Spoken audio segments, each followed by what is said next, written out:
আপনি কি কোনোদিন এমন কোনো বিয়েবাড়িতে গেছেন যেখানে সবকিছু সাজানো, আলো জ্বলছে, গান বাজছে, কিন্তু একটা মানুষও নেই? আমি গিয়েছিলাম। সেদিন রাত প্রায় 10:30। ভুল করে গ্রামের একটা অচেনা রাস্তা ধরে ঢুকে পড়েছিলাম। হঠাৎ দূরে রঙিন লাইট চোখে পড়ল। বিয়ের গান বাজছে, মনে হলো বড় আয়োজন।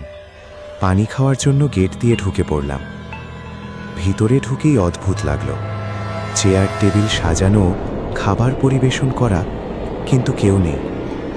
আমি ডাকলাম, হ্যালো, কেউ আছেন? কোনো উত্তর নেই। মাইক হঠাৎ নিজে নিজে বন্ধ হয়ে গেল। পুরো জায়গা নিস্তব্ধ। ধীরে ধীরে মণ্ডপের দিকে এগোলাম।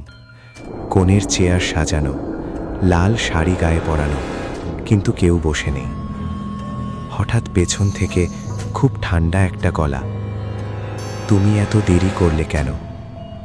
আমি ঘুরে তাকালাম, কেউ নেই। কিন্তু এবার পরিষ্কার দেখলাম মণ্ডপের চেয়ারে কেউ বসে আছে, মাথা নিচু, লম্বা চুল সামনে ঝুলছে। আমার পা কাঁপতে লাগলো। সে ধীরে ধীরে মাথা তুলল, চোখ দুটো পুরো সাদা। সে ফিসফিস করে বলল, আজ আমার বিয়ে, কিন্তু বর পালিয়ে গেছে। হঠাৎ চারদিকে পায়ের শব্দ শুরু হলো, যেন অনেক মানুষ একসাথে হাঁটছে, কিন্তু কাউকে দেখা যাচ্ছে না। আমি দৌড়ে গেটের দিকে গেলাম। গেট বন্ধ। পেছন থেকে সেই মেয়েটার গলা, তুমি তো এসেছ, এবার বিয়েটা শেষ করি। ঠিক তখনই সব লাইট একসাথে নিভে গেল। পরের দিন সকালে আমাকে রাস্তার পাশে অচেতন অবস্থায় পাওয়া যায়।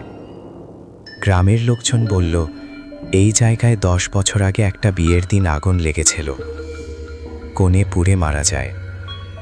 বর নাকি বিয়ের আগেই পালিয়ে গিয়েছিল।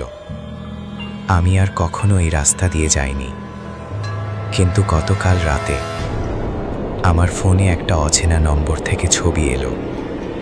ছবিতে আমি দাঁড়িয়ে আছি সেই মণ্ডপে, আমার গলায় মালা, আর সামনে সেই সাদা চোখের কোণে ছবির নিচে লেখা ছিল, আগামীকাল আসল বিয়ে। আগামীকাল কি হয়েছিল জানতে চাইলে এখনই সাবস্ক্রাইব করে থেকো, কারণ পরের গল্পটা হয়তো তোমাকে ঘুমাতে দেবে না। আর কমেন্টে বলো পার্ট 2।